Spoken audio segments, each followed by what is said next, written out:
Brigade Al-Qassam adalah sayap kanan Harakat Al-Muqawamah Al-Islamiyah yang digeruni oleh askar dan rejim Israel. Brigade Al-Qassam merupakan pasukan pejuang paling digeruni oleh tentera Israel berikutan kejayaan demi kejayaan yang telah diperolehi sewaktu pertempuran dengan rejim tersebut, biarpun tidak mempunyai teknologi ketenteraan secanggih tentera Israel. Nama Brigade Al-Qassam ini adalah bersempena ulama Syekh Izzuddin Al-Qassam.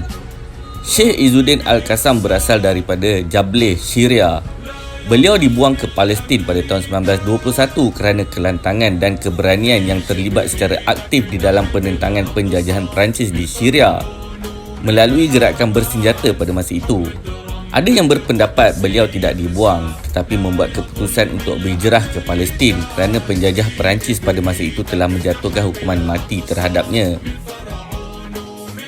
Semasa di Palestin, beliau juga menentang kerajaan British pada masa itu yang merancang untuk menjadikan bumi Palestin sebagai penempatan bangsa Yahudi yang menindas rakyat Palestin.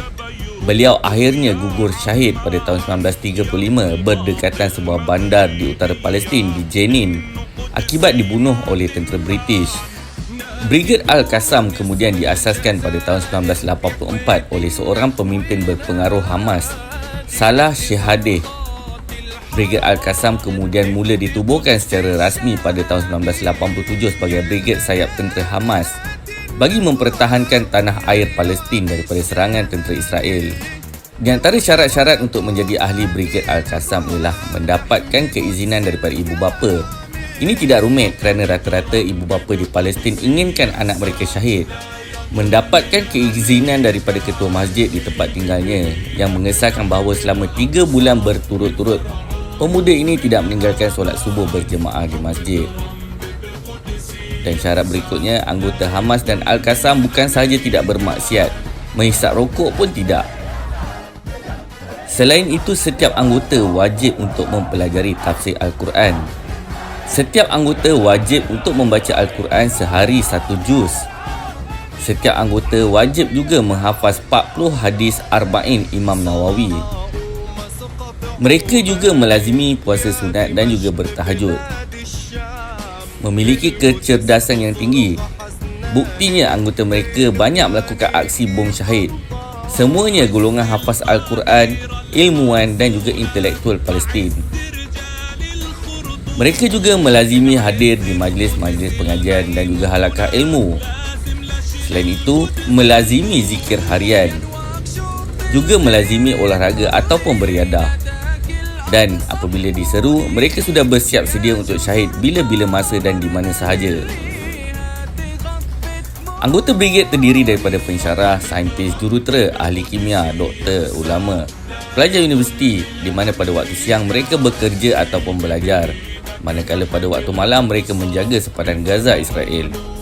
Mereka telah dipecahkan kepada beberapa unit mengikut kepakaran masing-masing. Melihat kepada kepribadian ini, tidak hairanlah muncul kekuatan serta keimanan yang luar biasa. Malah dengan pertolongan Allah apabila brigade ini penuh dengan amalan yang mendekatkan diri dengan Allah SWT. Di antara peraturan untuk menjadi anggota Brigade Al-Qassam adalah mereka perlu menjaga solat 5 waktu secara berjamaah. Selain kuat untuk mengamalkan sunnah Rasulullah SAW, harus juga gigih berperang dengan ajaran Islam. Selain mengimani perjuangan pembebasan Al-Aqsa dan juga Palestin, harus berdisiplin dan mentaati amir dan mencintai dan bersedia untuk syahid. Di dalam sebuah rencana, seorang penulis menyatakan bahawa beliau pernah dibawa berjumpa dengan beberapa anggota elit Brigade Al-Qassam sebelum mereka bergegas untuk menunaikan solat asar. Namun, awal-awal lagi penulis itu telah diberitahu bahawa rakaman gambar tidak dibenarkan sama sekali kerana ingin merahsiakan identiti setiap anggota mereka. Beliau sungguh terkejut apabila mereka membuka topeng hitam yang dipakai. Kesemuanya memiliki wajah yang sangat berseri-seri, muka yang bersih serta bersinar. Maka jelas nampak keikhlasan pada raut wajah mereka untuk menjadi tentera Islam yang tidak takutkan mati. Keimanan para anggota Brigade Al-Qassam cukup tinggi sehingga kan ada di antara mereka menyatakan bahawa mereka tidak memerlukan apa-apa bantuan. Cukuplah sekadar minta didoakan. Bukan doakan mereka selamat, tetapi doakan agar mereka cepat menemui syahid. Inilah kunci kekuatan dan rahsia sebenar kehebatan mereka yang amat digeruni oleh tentera Israel. Sebahagian besar kematian tentera Israel adalah disebabkan oleh serangan darat Komando Al-Qassam. Operasi yang dilakukan secara tersusun dan mesti dilakukan selama 2 minit untuk melakukan serangan dan berundur semula ke dalam terowong. Strategi yang menonjol adalah jerangkap samar yang mampu memusnahkan kereta kebal Israel dengan alat kawalan jauh.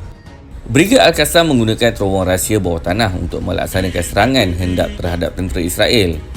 Terowong ini mempunyai ribuan jumlah rangkaian dan kebanyakannya mempunyai perangkap bom yang telah dipasang di dalamnya. Ini bagi menyukarkan tentera Zionis untuk mengesan Brigade Al-Qassam kerana ramai tentera Israel telah terbunuh akibat perangkap bom tersebut.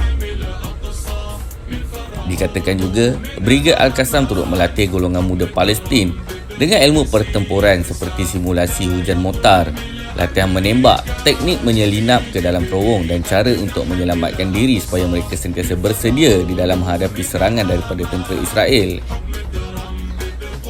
Di samping itu, Brigade Al-Qassam turut berjaya mencipta roket IR-160 yang mampu menjangkau sehingga 160 km dan berjaya dilancarkan ke Haifa, bahagian paling utara negara haram tersebut. Erti kata lain, tiada lagi tempat yang selamat untuk rakyat Israel Zionis berlindung. Brigade Al-Qassam mula membina roket buatan mereka sendiri pada tahun 2001. Di antara model roket buatan Brigade Al-Qassam adalah seperti roket Qassam yang mampu mencapai jarak sejauh 17.7 km.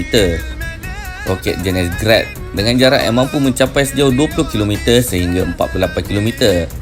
Roket jenis Fajar 5 yang mampu mencapai jarak sejauh 75 km dan M302 yang dihasilkan pada tahun 2014 dengan pencapaian jarak sejauh 120 km dan pelbagai lagi jenis roket dengan pelbagai jarak yang mampu dihasilkan oleh mereka untuk menggegarkan Israel. Brigade Al-Qassam juga mempunyai pasukan sniper yang diberi nama Gaul yang mampu mencapai jarak sejauh 2 km, sedangkan sniper biasa hanya mampu pergi sejauh 1 km sahaja. Senjata ini dipercayai mempunyai keupayaan teleskopik. Melalui roket anti-drone pula, ianya telah menyebabkan Israel dan sekutu rapatnya Amerika Syarikat semakin khawatir. Sistem Iron Dome yang didakwa sistem penangkas roket terbaik di dunia telah tewas di tangan Brigade Al-Qassam. Israel pernah dimalukan setelah pesawat tanpa pemandu pertama Brigade Al-Qassam Ababil membuat tinjauan udara di tanah haram Israel. Selain itu, negara haram Israel dapat ditembusi melalui jalan laut menerusi skuad amfibia. Mereka berjaya menyelinap ke sebuah kem tentera dan melakukan serangan darat secara berdepan. Secara tidak langsung, Israel telah dimalukan sekaligus telah dibogilkan.